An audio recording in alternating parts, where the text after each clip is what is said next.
Jadi dunia berubah sama sekali, Pak. Peta dunia berubah. Dan akhirnya sentral kesibukan umat manusia itu adanya di sini saja.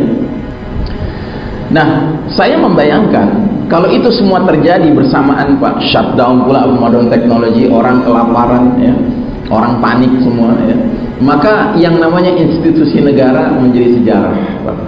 Sejarah, Pak. Nggak ada lagi institusi negara. Maka kalau kita sekarang membayangkan bahwa fenomena, ya, wabah penyakit coronavirus saja sudah menimbulkan kepanikan seperti ini, Pak, apalagi nanti, Pak.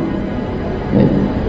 Sambil sekarang ini kita masih memiliki yang namanya alat telekomunikasi yang di satu sisi bisa menenteramkan kita, tapi di lain sisi juga menjadi penyebab kepanikan kita. Ya kan? Nah, jadi dalam kondisi seperti itulah, ya, Allah Ta'ala akan menghadirkan pemimpin kita, ya.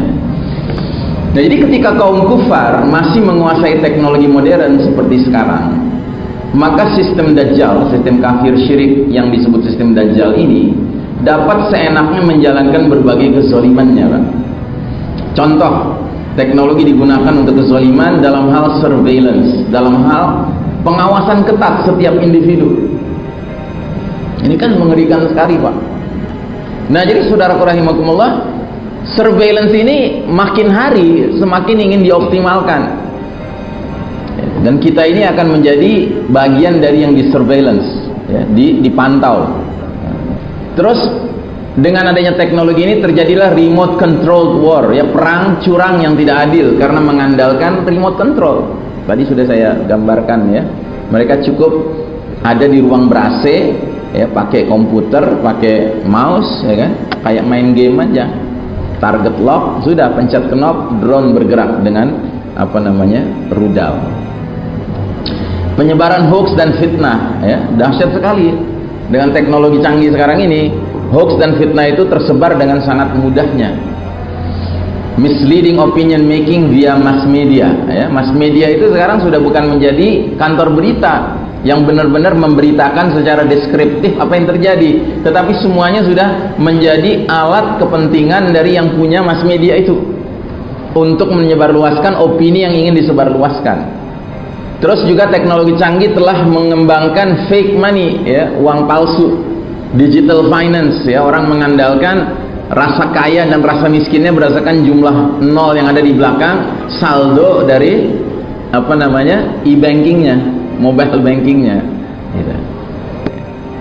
Jadi kita tidak hidup dalam kenyataan harta yang sebenarnya karena kita tidak dibiasakan menggunakan currency, alat tukar yang benar-benar memiliki intrinsic value, nilai yang ada pada bendanya, tetapi extrinsic value. Sebenarnya pernah nggak kita terpikir apa sih yang membenarkan Amerika misalnya hari ini mencetak 1000 lembar $100 Amerika Serikat? Apa yang membenarkan dia mencetak itu hari ini di di the Fed, ya, di bank sentralnya? Atau Indonesia lah, apa yang membenarkan Indonesia hari ini boleh mencetak 100.000 lembar kertas uang 100.000? Apa yang membenarkan, gitu? Dan apa yang melarangnya? Kan nggak jelas, Pak, hari ini. Nggak ada tolok ukurnya, apalagi sejak tahun 1972 Presiden Nixon memang mengeluarkan peraturan yang tidak lagi mensyaratkan orang yang mau naruh mau ngambil uang dari bank itu harus masukin emas. Udah nggak ada hubungannya antara emas dengan note banks, itu udah nggak ada hubungannya, Pak. Jadi hari ini kita benar-benar hidup dengan keuangan yang pada dasarnya nggak jelas ininya, intrinsic value-nya. Dan sudah barang tentu teknologi canggih juga menjadi sebab munculnya banyak false image building, pembangunan citra yang palsu. Misalnya orang yang sama sekali nggak punya keahlian tertentu bisa digambarkan seperti punya keahlian tertentu, dan orang yang sebenarnya sangat pakar di satu bidang, ya kan, bisa ditampilkan menjadi sangat blow on, yang sangat kelihatan nggak ada mutunya, gitu. Tergantung bagaimana bisa mengolah rekaman tentang si orang tersebut. Nah, jadi selama kaum kufar menguasai teknologi modern, maka umat Islam terus-menerus menjadi underdog yang dijadikan mangsa dan bahan permainan mereka. Ya, ingat hadis buih ya, hadis di mana Nabi mengatakan bahwa kalian umat Islam nanti akan diserbu bangsa-bangsa lain seperti memperebutkan makanan dalam satu mangkok. Sampai seorang sahabat bertanya, ya Rasulullah, apakah karena kita jumlahnya sedikit? Kata Nabi, tidak, jumlah kalian banyak, sangat banyak, tapi kalian seperti buih yang mengapung di air, nggak ada bobotnya.